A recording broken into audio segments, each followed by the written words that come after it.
And they want us to go to batteries. Let's go to batteries. We don't have battery content. So let's go to batteries, according to these morons that were in our country. Let's not use oil and gas, which we have more than any country in the world. Let's go to batteries. Well, we have to go to the Congo and get it from China.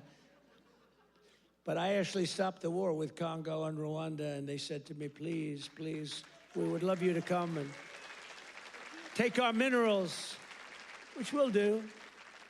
But I stopped the Green New Scam. It's a total scam.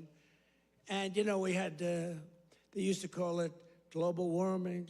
Then they called it 15 other things, and none of them worked. So they came up with climate change, remember? Climate change. Because you can't go wrong with climate change if it goes up. Remember, global warming, and then the temperature started going down like a rock. Remember? Remember? We had global warming, and they sent that big, beautiful ship with all scientists on it, and it went into deepest Alaska. It went up through the ice. And the global warming, it was getting so warm, except, unfortunately, they had a bad few weeks. It got so cold that the ice just crushed the ship. We had to take those poor bastards out by helicopter. The scientists, they said, one guy was petrified of helicopter. He said, I have a choice, go down in the ice with the ship or go in a helicopter. He chose the helicopter. He made it. But we have a very simple policy, right, Chris? Drill, baby, drill. We have a simple policy. And natural gas production is booming. Coal mining is up by 2.4 million tons a month. And we're also reviving Pennsylvania manufacturing. And with our historic tariffs, steel production is roaring back. We're building steel mills all over the country.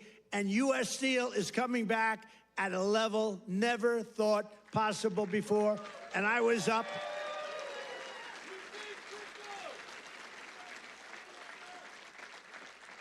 And I was up here and with the workers and with Selena. Do you know Selena?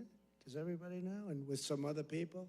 We were up with some great people, and we spent the whole day, and they were determining whether or not they want to make which one of the deals. I went to the workers. I said, which one do you like? We picked the right one.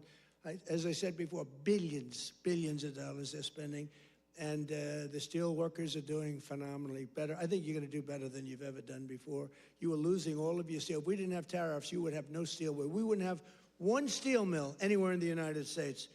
And that would be really bad for, Scott, national security. We need, the one thing you need steel. You know, you can give up certain products. You can give up pencils. Because under the China policy, you know, every child can get 37 pencils. They only need one or two, you know. They don't need that many. But you always need steel. You don't need $37 for your daughter. 2 or 3 is nice, but you don't need $37.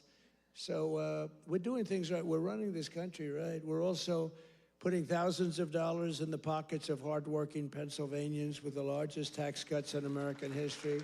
That's no tax on tips, no tax on overtime, no tax on Social Security for our great seniors, no tax. And all of that kicks in on January 1st. You know, it hasn't kicked in yet.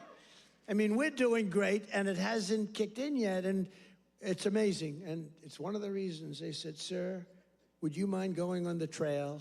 And I actually like it, you know. I have fun. I haven't read practically anything off the stupid teleprompter. And then my speechwriters they're getting awards for some of the finest speeches, and I haven't even read them.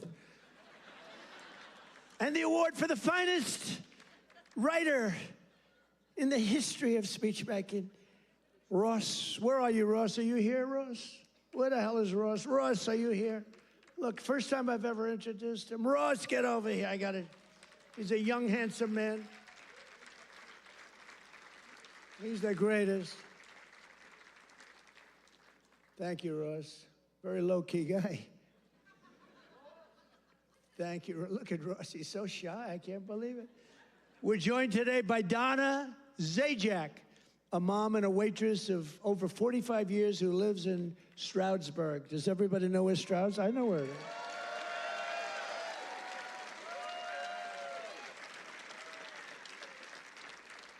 Because of no tax on tips, Donna estimates she will keep hundreds of additional dollars every single month. And she'll put all of that money toward her daughter's dream of becoming a veterinarian. That's a good